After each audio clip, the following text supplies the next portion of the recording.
call it the Mini G6. The new mid-range LG Q6 looks and feels a lot like the company's flagship phone. It has a similar bezel-less, immersive display and it's got a nearly identical interface. Of course, when you are talking about a mid-range phone like this new Q6, sold at half the price of the LG G6, you know some compromises have been made. Rather than having high-performance silicon under the hood, the Q6 is powered by the entry-level Snapdragon 435 system chip and it lacks the fancy dual-camera system of the G6. It's not water-protected either. Also, it does not have a fingerprint scanner. Instead, it supports face recognition. But can it really replace the speed, convenience and accuracy of a fingerprint reader? The LG Q6 looks a lot like the flagship G6, but it is not made of the same premium materials. Reassuringly, the frame is made of durable, Series 7000 aluminum that definitely gives the phone a more solid feeling.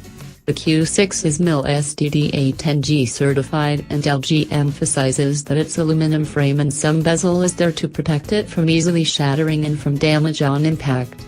Reassuringly, the Q6 has passed 12 MIL SDDA10G tests, including a transit drop test. However, the back is made of plastic and in real life it scratches extremely easily. On day 2 of our journey with the phone, the back was already badly scratched, and we never dropped it or did anything extreme to it. What we really like about the Q6 is just how compact it feels for a phone with a 5.5-inch screen. It is just barely bigger than the 4.7-inch iPhone 7 in terms of physical dimensions. This new compact design might be all the rage with flagships, but when it comes to affordable phones, the Q6 is the only one to have such a feature. The phone is available in a choice of 4 colors: Terra Gold, Ice Platinum, Mystic White, and Astro Black, and we have the black one up for review. It feels weird not having a fingerprint scanner on your phone in 2017, yet this is exactly the case with the LG Q6. It does not just leave you typing PIN codes the old-fashioned way, though. There is face recognition built in. I was eager to test how this worked in real life. You don't need to wake up the screen in order for face scanning to work on the Q6. The idea is that you can just pull out your phone from your pocket, look at it, and it unlocks. In theory. Does it work in real life? Nope. In fact, it's completely useless. My success rate with face unlock on the Q6 has been low to the point of frustration. The thing is that you need to hold the phone at the right angle and distance from your face for this feature to actually work, and you need enough light. Face unlock simply does not work in the dark, or even at dusk. And even when conditions are optimal for it to do its thing, it can be slower than scanning a fingerprint, sometimes requiring seconds to detect that it's you. With so many limitations, at the end of the day most people will sorely miss having a good old fingerprint scanner.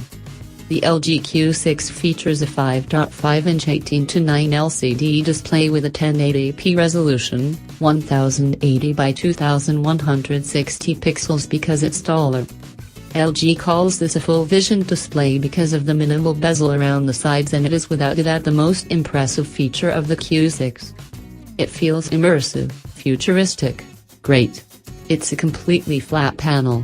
There is no curve to it like on Samsung phone, and just like on the LG G6, the corners are very slightly rounded, but there are a few buts. First and foremost, the screen is over-sharpened in an artificial and very noticeable way. Back in the day, we had a similar issue with the LG G3, the effect looks similar. And then, color reproduction is far from perfect on the Q6. It has less lively colors than more expensive phones, and it is slightly bluish in terms of color balance. The display also reaches maximum brightness level of 457 nits, which is about average. We tested the phone in real life, and it was a bit too reflective and not sufficiently bright for perfectly comfortable outdoor use. We should also note that the display is protected by Gorilla Glass 3, so it is not as durable as other modern phones.